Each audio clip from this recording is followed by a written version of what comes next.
हाँ जी मेरे राइडर साथियों, कैसे हो आप लोग। तो आज हम डिस्कस करेंगे बाइसिकल हेलमेट के कंपोनेंट्स के बारे में। जैसा कि आप जानते हैं कि इनिशियली जब साइकिलिंग स्टार्ट हुई थी तो जो बाइसिकल हेलमेट है उसकी ज़रूरत महसूस भी नहीं हुई थी और बिना बाइसिकल हेलमेट के ही जो राइड्स हैं वो कंप्लीट की जाती थी। लेकिन in due course of time जब जो राइडर हैं उनको राइड के दौरान इंजरी हुई तो ये महसूस हुआ कि कोई ना कोई ऐसी चीज़ होनी चाहिए जो कि आपके सिर को प्रोटेक्ट करे। तो इनिशियली जैसा कि आप देख भी पा रहे होंगे, जो बाइसिकल हेलमेट है वो एक टाइप के फोम और प्लास्टिक शीट की फॉर्म में सबसे पहले जो है उनका ओरिजिनेट हुए और फिर उसके बाद करते करते यही प्लास्टिक फॉर्म्स जो हैं ये प्लास्टिक शीट्स के अंदर कन्वर्ट हुए, हार्ड शीट के अंदर, और यही ट्रांसफॉर्मेशन लगभग 1970s के आसपास आज का जो मॉडर्न डे हेलमेट है उसमें कन्वर्ट हो गया। अल्टीमेटली जब मॉडर्न डे हेलमेट बना तो उसके अंदर काफ़ी सारी जो टेक्नोलॉजीज़ हैं और जो एडवांसमेंट हैं वो होती रही आने वाले सालों के अंदर। इसके अंदर जो मेजर ब्रेक थ्रू था वो आया 2000s के अंदर, जहां पर MIPS टेक्नोलॉजी का जो है इन्वेंशन हुआ और उसके बाद रिवोल्यूशनाइज हुआ इस बाइसिकल हेलमेट के अंदर प्रोटेक्शन का जो लेवल है।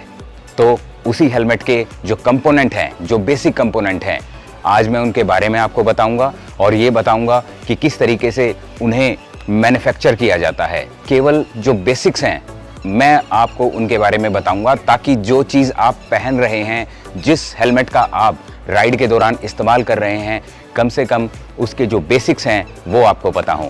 तो चलिए इसी नोट के साथ शुरू करते हैं आज का एपिसोड। तो मेरे राइडर साथियों, जो बाइसिकल हेलमेट है उसको बेसिकली हम तीन जो पार्ट्स हैं उसके अंदर डिवाइड कर सकते हैं। जो सबसे पहला पार्ट है वो है आउटर शेल, दूसरा जो पार्ट है इनर प्लास्टिक लेयरिंग, और तीसरा जो पार्ट है वो है उसकी कुशनिंग या पैड्स। इसके अलावा हम फोर्थ जो कंपोनेंट है वो हम एक्सेसरीज ले सकते हैं, जिसके अंदर जो हमारे पास एडजस्टिंग डायल्स हैं, इसके अलावा स्ट्रैप्स हैं और जो स्ट्रैप होल्डर्स हैं, और इसके अलावा जो हमारे पास लॉक्स हैं जो कि मैग्नेटिक भी हो सकते हैं और नॉर्मल ट्रेडिशनल लॉक्स भी हो सकते हैं। तो इसी नोट के साथ जो सबसे पहला जो कंपोनेंट है उसे हम स्टार्ट करते हैं। मेरे पास ये बाइसिकल हेलमेट है और ये मेरे पास बाइसिकल हेलमेट है, तो इसके साथ मैं आपको समझाने की कोशिश करता हूँ। सबसे पहला जो कंपोनेंट है वो है आउटर शेल। ये जो आउटर शेल है ये पॉलीस्टाइरीन का जो है बना होता है, काफ़ी थिन ये जो है प्लास्टिक की शीट होती है, कुछ मिलीमीटर्स थिकनेस के अंदर होती है, और जो इसका जो मटेरियल है वो डिपेंड करता है कि आप किस टाइप का जो हेलमेट है वो परचेज़ कर रहे हैं।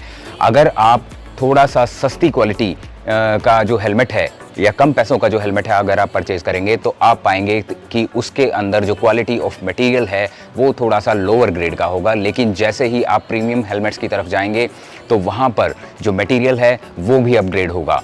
वो सिंपली एक पॉलीस्टाइरीन जो शीट है वो नहीं होगी, उसके अलावा वो एक फाइबर ग्लास का कंपोजिट मटेरियल भी हो सकता है या फिर कार्बन फाइबर का भी एक कंपोजिट मटेरियल हो सकता है। इसके अलावा जो क्वांटिटी ऑफ शीट है वो भी डिपेंड करता है कि आप किस टाइप का हेलमेट परचेज कर रहे हैं। जो प्रीमियम हेलमेट है उसमें ये जो शीट है ये आपको आउटर लेयर से लेके और ये जो वेंट्रल जो एस्पेक्ट है हेलमेट का वहाँ तक ये कैरी फॉरवर्ड की जाती है। जैसा कि आप इस हेलमेट में भी देख पा रहे होंगे, शीट बाहर ही नहीं, ये जो फ्लोरेसेंट शीट है प्लास्टिक की ये बाहर भी है और उसके बाद ये जो शीट है ये एक्सटेंड करते हुए अंदर की तरफ ले जाई जा रही है। और यहाँ से हमारे पास जो इनर लेयर है, जो फोम की लेयर है वो स्टार्ट हो रही है। तो दूसरा मैं हेलमेट आपको दिखाता हूँ। जैसा कि मेरे पास ये लेज़र का हेलमेट है, यहाँ पर जो प्लास्टिक शीट है वो प्लास्टिक शीट केवल यहाँ से स्टार्ट होके जो वेंट्रल साइड है यहाँ पर कोई भी प्लास्टिक शीट का इस्तेमाल नहीं किया है। तो जितना ज़्यादा प्रीमियम हेलमेट होगा उतनी ही ज़्यादा प्लास्टिक की लेयरिंग उसके ऊपर की जाएगी। ये केवल जो प्राइस ऑफ हेलमेट है और जो क्वालिटी ऑफ हेलमेट है उसके ऊपर डिसाइड होती है। इसके अलावा इसके अलावा जो दूसरा जो इसी जो फर्स्ट जो कंपोनेंट है इसका दूसरा पार्ट होता है हमारे पास फोम लेयर। इसी प्लास्टिक शीट को सबसे पहले एक शीट की फॉर्म में कन्वर्ट किया जाता है। शीट के बाद इसको जो हमारे पास मोल्ड्स होते हैं जो कि हेलमेट की फॉर्म में होते हैं, उन मोल्ड्स के ऊपर इन शीट्स को रखा जाता है और उन्हें शेप दी जाती है एक पर्टिकुलर हेलमेट की। और शेप कैसे देंगे? जब हम उस शीट को हीट अप करेंगे, तो हीट जब हम देंगे तो वो जो पर्टिकुलर आउटर शीट है वो एक हेलमेट की फॉर्म जो है वो एक्वायर कर लेगी। जैसे ही वो शीट हेलमेट की फॉर्म एक्वायर करती है, उसके बाद उसके अंदर कटिंग स्टार्ट करते हैं। जो कटिंग है वो मैनुअल भी हो सकती है और मशीन कटिंग भी हो सकती है। कटिंग क्यों होगी? वो होगी वेंट्स के लिए। जैसे आप देख पा रहे हैं, सबसे पहले मोल्ड के ऊपर जब आप इस शीट को रखेंगे तो ये हेलमेट के साइज का जो मोल्ड है वो तैयार हो जाएगा। उसके बाद जो कटिंग है वो इन वेंट्स के लिए कटिंग की जाएगी। तो मशीन कटिंग जो है ज़्यादातर आजकल की जाती है और इस तरीके से जो ये यहाँ पर कट लगाए जाएंगे ताकि जो एयर वेंट्स हैं उनके लिए जगह छोड़ी जा सके। तो आपके पास अल्टीमेटली एक ऐसी शीट तैयार हो जाएगी जो कि आउटर शेल जो हेलमेट का है उसकी तरह दिखाई देगी और जिसके अंदर इस टाइप के जो शीट्स हैं, जो वेंट्स हैं वो होंगे। जो पहला स्टेप जो है ये कंप्लीट हो जाएगा। उसके बाद इसी आउटर शेल का जो सेकंड कंपोनेंट है जो कि है ये ईपीएस फॉर्म, जो सेकंड कंपोनेंट होता है, जो कि इस हेलमेट में भी है। मेरे ये जो दूसरा हेलमेट है बॉन्ड ट्रेजर का वेव सेल हेलमेट, इसमें भी है। और एक जो कि ये MIPS इनेबल्ड हेलमेट है, इसमें भी है, जैसा कि आप ये देख पा रहे हैं।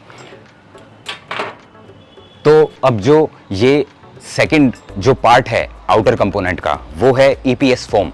ईपीएस फॉर्म का मतलब होता है एक्सटेंडेड पॉलीस्टाइरीन। अब ये जो पॉलीस्टाइरीन है ये बनता है, जो रॉ मटेरियल इसके लिए इस्तेमाल होता है वो होती है पॉलीस्टाइरीन बीड्स। ये जो पॉलीस्टाइरीन बीड्स हैं इनको एक सुटेबल टेम्परेचर जो है उसको एक्सपोजर इनको दिया जाता है, जिसकी वजह से ये इक्वल साइज के अंदर जो है वो इनलार्ज होती हैं और इनलार्ज होके आपस में जुड़ के एक थिक शीट को बनाती हैं।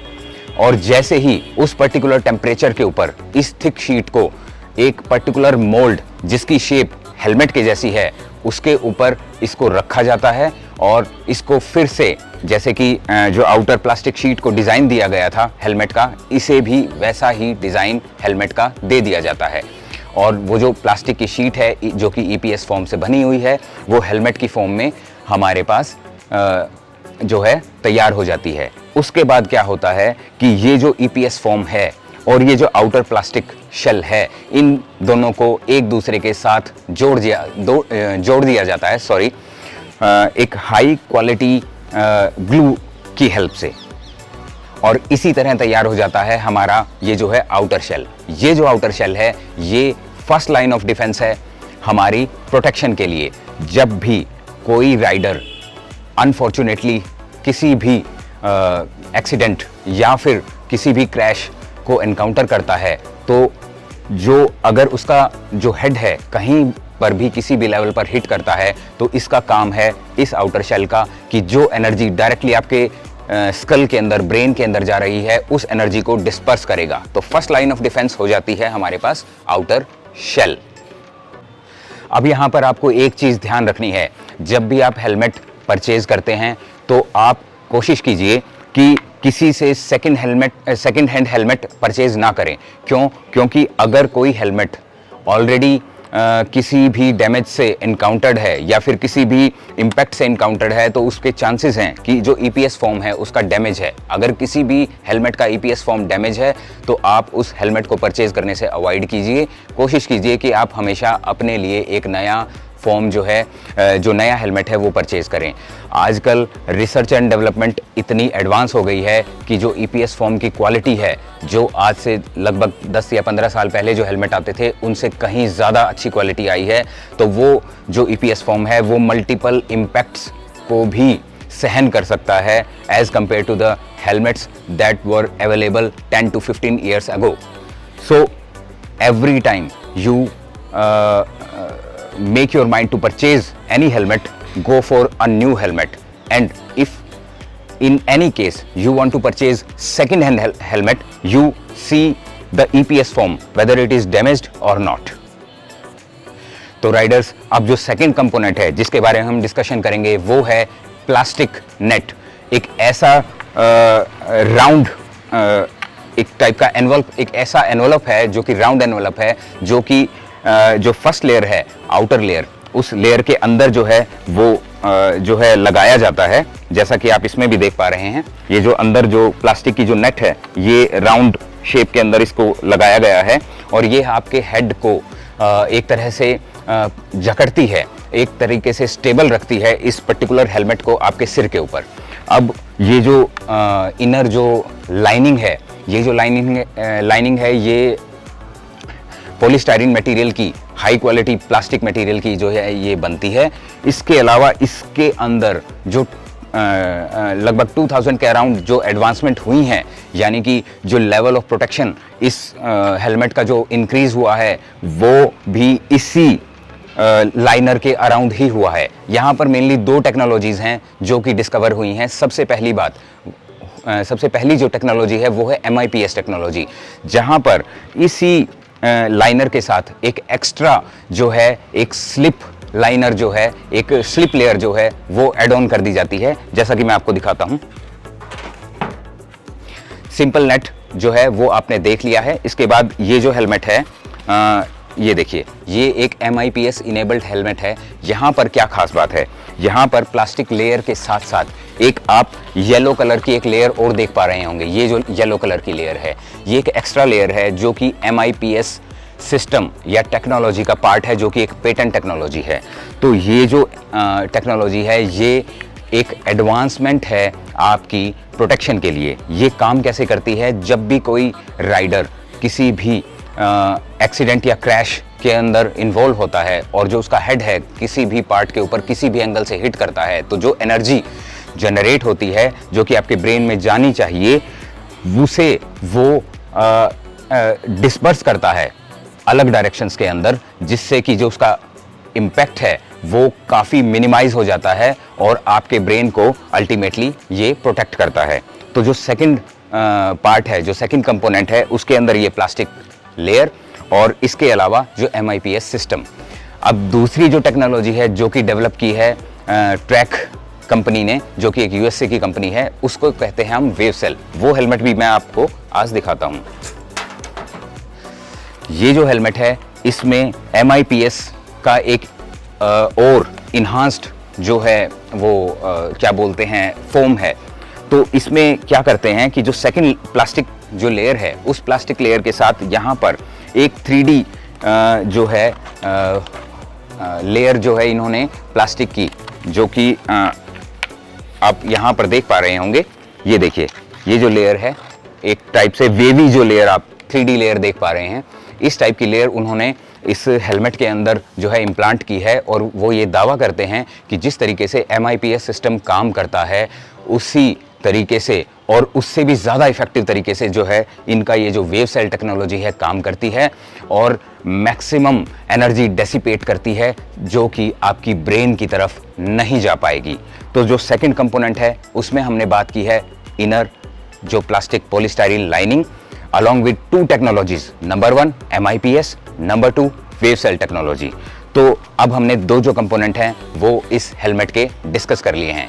अब चलते हैं हम थर्ड कंपोनेंट के ऊपर। तो राइडर्स, थर्ड जो कंपोनेंट है वो है लेयर ऑफ कुशनिंग। जो कुशनिंग है वो इस प्लास्टिक लेयर या फिर वेव सेल लेयर या फिर MIPS लेयर के अंदर लगाई जाती है, जो कि डायरेक्टली आपके हेड के कॉन्टैक्ट में आएगी। और इसका जो मेन फंक्शन है वो आपको एक लेवल ऑफ कंफर्ट देना है।